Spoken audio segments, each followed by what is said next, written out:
decidi fazer esse vídeo de uma forma mais informal um pouco, para falar um pouquinho sobre alguns pontos que eu percebi que algumas pessoas ainda têm dúvidas quanto a isso. Para mim é uma coisa tão batida aqui por nós, a gente já explicou isso várias vezes, mas parece que tem gente com dúvida ainda, tem gente que não entende isso. Então eu vou explicar um pouco sobre exclusividade pragmática na Bíblia.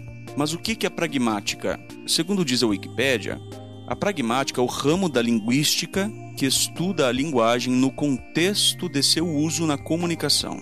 As palavras, em sua significação comum, assumem muitas vezes outros significados distintos no uso da língua. E mais recentemente, o campo de estudo da pragmática passou a englobar o estudo da linguagem comum e o uso concreto da linguagem.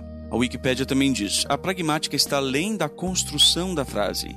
A pragmática estuda essencialmente os objetivos da comunicação. Então veja um exemplo. Você chega em uma sala onde o condicionador de ar está desligado e você declara: como está quente aqui. Você está querendo indiretamente pedir para que o condicionador de ar seja ligado. Bom, isso é o objeto de estudo da pragmática. Mas o que é então uma exclusividade pragmática? O que eu quero dizer com isso? É um conceito aplicado a uma declaração de exclusividade que se limita somente ao contexto em que é dita.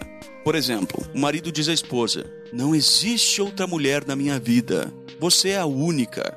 Bem, será que o marido está dizendo que a esposa é literalmente a única mulher que existe no mundo? Ou a única mulher que ele conhece? Uma Eva? Obviamente não é isso.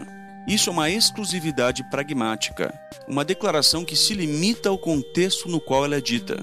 O que o marido está querendo alegar nessa situação é que a mulher é a única mulher que existe para ele, no sentido exclusivo que somente ela é mulher dele. Obviamente existem outras mulheres, mas não no mesmo sentido que aquela mulher é a mulher dele. E vice-versa, se a mulher dissesse a mesma coisa para o marido, também seria aplicável, né? Na Bíblia existem declarações similares de exclusividade pragmática. Muitos trinitários, ou quase todos, não entendem esse ponto tão básico da Bíblia. Veja alguns exemplos. Isaías 43:11 diz: eu sou Jeová, além de mim não há Salvador.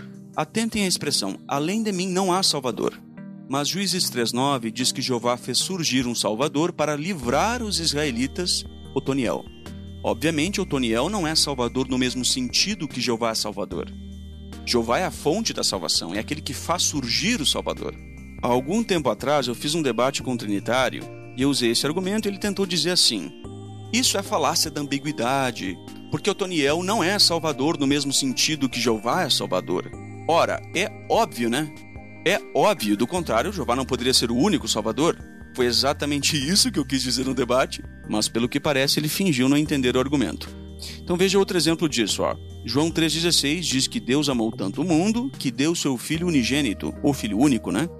Mas será que Jesus é o único Filho de Deus? Não diz a Bíblia que os anjos são filhos de Deus em Jó 1,6? Os filhos do verdadeiro Deus. Peraí, mas Jesus não é o único Filho? Então aqui nós temos um exemplo de exclusividade pragmática. Em que sentido que Jesus é o único Filho? No sentido que somente Ele é. Veja outro ponto. Mateus 23:9. Pois um só é o vosso Pai, o Celestial. Então veja só, não existe outro Pai, só o Celestial. Mas em João 8,56 Jesus disse: Abraão, o pai de vocês. Opa, peraí, será que Abraão é Deus?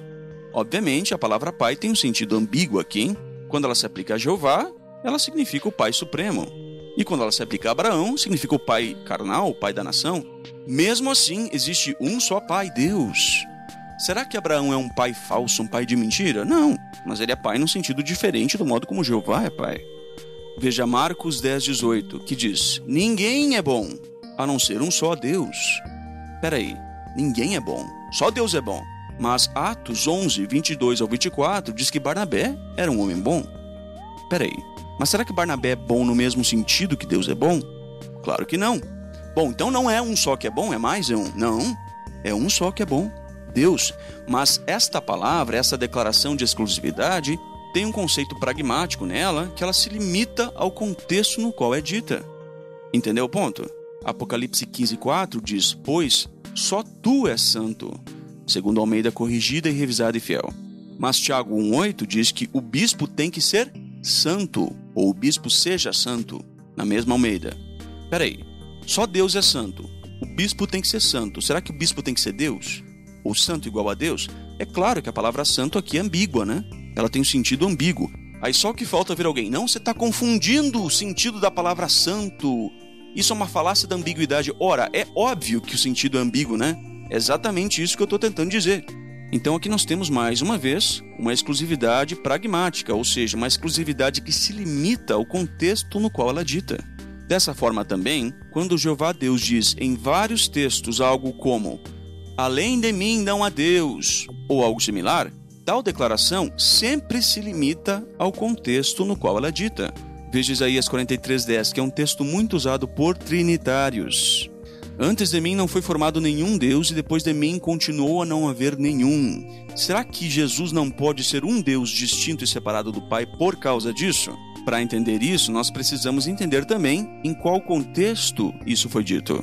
Veja os versículos que seguem esse texto. Isaías 43:12, um pouco mais à frente, 2 versículos à frente. "Eu anunciei, salvei e divulguei isso, quando não havia nenhum Deus estrangeiro entre vocês." Então, a que tipo de deidades Deus fala aqui? A deuses estrangeiros, deuses rivais. Isaías 44:8 também diz: "Existe outro Deus além de mim? Não há nenhuma outra rocha. Não conheço nenhuma."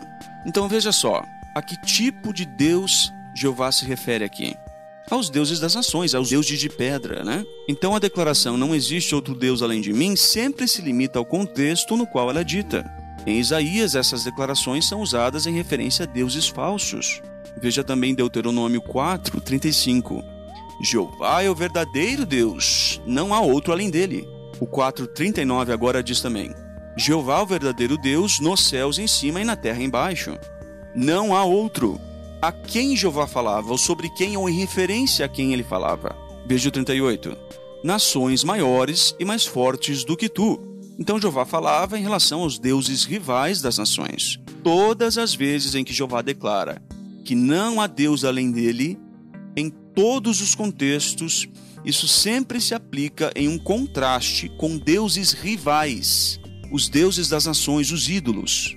Alguns argumentam que, em Isaías 44:24, Jeová disse: "Eu sou Jeová, aquele que fez tudo, sozinho estendi os céus." E que, portanto, Jesus não poderia ter sido o mestre de obras, ou arquiteto, o artesão de Jeová, na criação. Mais uma vez, aqui Jeová falava em relação aos deuses rivais, aos deuses falsos, uma exclusividade pragmática. Essa exclusividade se limita ao contexto em que é dita.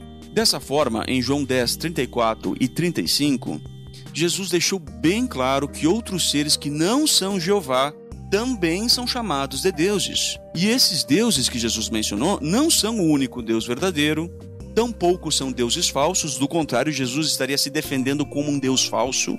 Isso é absurdo. Imagine a situação, os judeus chegam para Jesus: "Você se faz Deus ou um Deus?" E ele responde: "Mas não está escrito, vocês são deuses?" Aí os judeus dizem: "Mas esses são deuses falsos, Jesus?" Será que Jesus teria citado deuses falsos para se defender? Não faz sentido nenhum. Não, imagina a cena. O pessoal acusa Jesus: "Ó Jesus, você se faz Deus." E o próprio Deus, na mente dos trinitários, se defende como um Deus falso. De forma similar, Ezequiel 32:21 diz: "Os guerreiros", Elei Giborim em hebraico, "os guerreiros mais valentes." Aqui fala-se em referência ao Egito, né? Elei Giborim significa deuses fortes. E é uma referência aos guerreiros, aos poderosos.